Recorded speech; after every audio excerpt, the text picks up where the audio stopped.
You're watching the 2024 SCAC Softball Media Days. Today we're taking a look at the Southwestern University softball program. The Pirates will be led as they head into the season under the guidance of head coach Alexis, Lynn, along with leadership from junior Meghan McCarthy. And Coach Meghan, thanks so much for joining us today. Thanks for having us. Coach, we'll get underway with you heading into your third season as the head coach there at Southwestern. No stranger to this league, but in your transitioning, jumping over to the head of the Pirates softball program, what have you learned over the course of the last couple of seasons? This program has certainly taken steps in the right direction, from 14 wins your first year to 21 a season ago, getting a win in the SCAC tournament for this program for the first time since 2019. How excited are you to be back with this group? And, what have you learned over the course of the first couple of years that gives you more confidence heading into this year? Yeah, the last 2 years have been a lot of learning. I think there was always talent on this team. Of course, the previous coaching staffs have done a great job of bringing good talent to Southwestern. And it was just about finding the right fit and how to communicate effectively with everybody. And I think that's a big theme we've learned amongst each other over the last 2.5 years of me being here, is just how to communicate and get our messages across to each other effectively. Obviously, the league is growing in itself, from top to bottom. Everybody's getting better.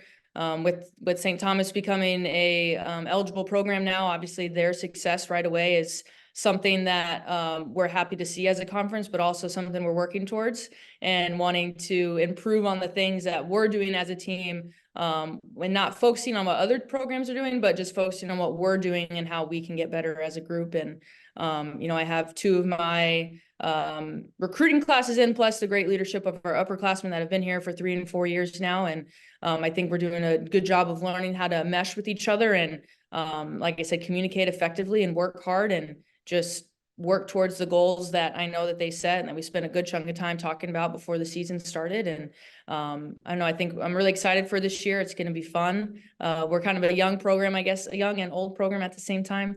Young and experienced, I guess, is a better way to put it. So it's going to be fun, but you know how it goes with young teams. I got gray hair already, so I'll probably get a little bit more. Meghan, as you get ready to set and embark on your junior season, you arrived to campus at the same time Coach Lynn did, and you've gone through sort of this learning experience that she talked about in the success that this program has had and the foundation that's been laid over the last couple of years. How have you kind of seen your role maybe transition a little bit yourself going into your upperclassmen, first year of your upperclassmen years, and understanding what Coach Lynn wants day in and day out? How excited you to be back with this group, getting ready to start it for a new season, and again, maybe talk a little bit about that role as it's emerged into your junior year. Yeah, I'm super excited to be back on campus playing softball. Super warm compared to back home, so that's been really nice. Started out, we have a young team every year. It feels like we get 8 to 10 freshmen, so it's kind of a big transition for everybody. And I went from being part of that huge freshman class 2 years ago, and now I have a leadership position. I'm more of a quiet type, more of a lead by example type of person. Always doing what's right, knowing that people are looking and following after me. Coach, you talk about kind of having a young team, but also, a nice mix of experience. And you look at this lineup from a season ago. I think you returned 5 of your top 6 hitters from last season in terms of hits, 5 different all-conference performers. Obviously, Megan sitting next to you, but then Kale Collier, Samantha Sines, Riley Glenn Millhouse, Brooke Yana, and Erica Otto all return as well to really bolster that lineup. Just your thoughts on this group kind of being young, but also having that year of experience and what that can do for this confidence, and kind of what you expect to see them kind of taking that next step heading into this year. Yeah, exactly. Like we were returning a very strong core group from last year. Yes, we lost 4 seniors from last year, but I think we brought in some really good freshmen to fill those spots and to help improve us as a program. I know we were picked to finish 3rd in the conference this year, but I think we have some expectations of ourselves to do more than just that. The last few years, I think we've been ranked and then been able, or preseason rankings 1 spot, been able to jump that up at least 1 spot, how we actually finished throughout the year. And I think that this upperclassmen group and this core group of players that we have coming back have really done a good job of showing the younger girls what it is that they need to do correctly. Like Meghan said, Megan's really good at leading by example, and she does everything the right way every time, no matter what's going on. And even when she's having a bad day, she still goes out there and tries to do the right thing all the time. And that's what I really expect from this upperclassmen, because they have been around me for 2.5 years now, and they do know what I expect. And I know they're working really hard at that. And that's something I've talked with them about, how they're going to leave their legacy here after they're done playing. And it's really what they're doing on their everyday basis around the team. And then I think just as a program, yeah, we expect to more than 20 wins, right?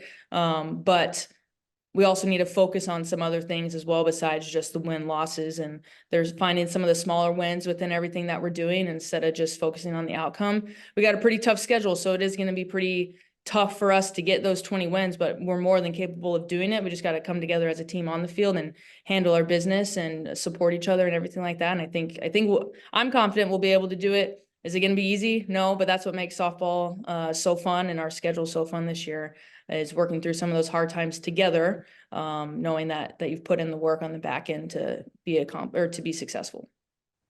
Meghan, you're coming off a sophomore season that was absolutely sensational. First team all SCAC performer, career highs really across the board. When you look at your statistics, career best in terms of runs scored, hits, doubles, RBIs, average, your on base percentage, slugging percentage, all best that they had been in your career. So, what does a year like last year do for your confidence individually? And also, what have you worked on through the course of the offseason to continue to improve and try and get better and get as prepared as you can possibly be heading into your junior year?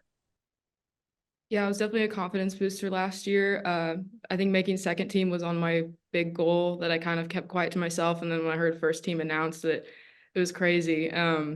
I'd say outside of softball skills, individually working on communicating with other people, growing into a leadership role and being someone that people can count on is really important to me. I think that making sure everyone's on the same team and moving forward in the same direction is really important. Since the fall, we've been talking about keeping with the pirate theme of moving the ship in the same direction, everyone rowing at the same time, the same way, super important. So just trying to learn how to talk to teammates different ways that they'll be receptive to is really important. I've been working on that a lot. Coach, similarly, when I look at this pitching staff coming back from a season ago, it's a lot of experience, just like in your lineup. You return, I think, every inning from every arm that was pitched or went into the circle for you a season ago, obviously led by Madison Vela Jr., returning all SCAC performer in her career. Just your thoughts on this pitching staff, the way it's starting to take shape, and how will you kind of build and sort of see Madison sort of take that next step as she moves into her upperclassman category there within the leader of this program? Yeah, obviously I said earlier we have a big core group coming back, but definitely in that circle is where we have the biggest core group coming back. And then we're also adding in a few solid freshman arms and new arms that I think will really do a good job of learning from the pitchers from last year and just learning what it's like to be composed on the mound, learning what it's like to go to the bottom of the seventh with Texas Lutheran or go to the bottom of the seventh with St. Thomas and be tied extra innings and just buckling down and trying to get them out of that inning and learning how to do it with like grace and just knowing that your teammates have your back behind you. So I think our freshmen are extremely talented, and the sooner they learn that, the better off we'll be down the road. But I do expect Maddie and Haley Arrington and Madigan Aga to get more innings this year to be that just solid rock that we have. They've been in that situation the last 2 years or 3 years, and now they're able to like really shine their light a little bit more and really buy into their role that they're going to have. And some of them might be a little bit different than they're used to in the past, but we're always honest with them, and they know that their job is to help our team be as successful as we can be. And we have a new assistant coach this year, Murphy Williams. She's done a great job with our staff so far. She's really taking the pitchers off my hand and taking over that for me so that I can focus more on our hitting and defense. And I think that the girls have been really receptive to Coach Murph, and I think it's been really helpful so far. And, we're just a couple weeks in, but, we do have some expectations for them, and I think they're going to do a good job of meeting those for us. Finally, Meghan, as you look ahead to the 2024 season and all the hard work that has gone in over the previous couple of years and building that foundation and getting, as you mentioned, the pirate ship rowing in that same direction as a group, when you've had conversations about some of the goals and expectations going into this 2024 year, what have those conversations look like? And ultimately, what is it going to be and what is it going to take for this group to try and accomplish those heading into this season? Yeah, there are little things that we remind ourselves what our goals are, like the lock on our shed to get into the storage closet for equipment is 25-15 because we want to go 25 and 15. That was our goal last season. I think a lot of what we've talked about is just moving forward with love. We're here because we love it. We're not here because we're on a huge money scholarship. We're here because we love to play softball. And I think that's what we really need to move forward, loving each other and loving the sport still. And finally, Coach, as we wrap up with you, success can be measured in certainly a number of different ways outside of course, wins and losses, but quantify it in so many areas as well. When you talk about success with your team and the message that you deliver, what is that message? What do you try to deliver to this group? And ultimately, this 24 season will look successful if what plays out for this team. Yeah, I think, Meghan mentioned it a little bit, but just focusing on like the little things, how we're communicating with each other, how we're treating each other, how we're respecting the game when we're playing the game, how we're respecting our opponent when we play against those tough people that, you have those fun little rivalries with. And I think that if we can just focus on doing the little things right every day, the bigger stuff's going to fall into place. I know it's way easier said than done, but the more we focus on it and the more emphasis we put on it throughout practices, the better and better they're getting at it. Obviously, like you said, success can be measured by wins and losses. And as much as a 20-20 regular season record was last year, as a coach who's extremely competitive, it's obviously not good enough, but it's still good, I think, and it's showing progress. So obviously a few more wins this year will be really helpful. But I think overall, if we're able to, buckle down and really fine tune all the small things that we do as a program on and off the field, I think that's going to be a success for us. Yes, of course, we want to win and we want to be successful. Ideally, I would love for us to be regionally ranked by the end of the year. That's like, I set up our schedule the best way I could to get us there. But that's like the coaching goal I have that now only Meghan has heard and that the rest of everybody else will hear once this comes out. But I think they're really focused on the small things. And if that's what they're really focused on, I'm going to help them do that to the best of their ability while still trying to get my goals accomplished for them as well. Southwestern University head softball coach Alexis Lynn, along with the junior leader Meghan McCarthy. The Pirates will open up the 2024 campaign when they take on Mary Hardin Baylor on February 17th. Coach Meghan, thanks so much for your time today and best of luck as you head into the year. Thank you. Thank you.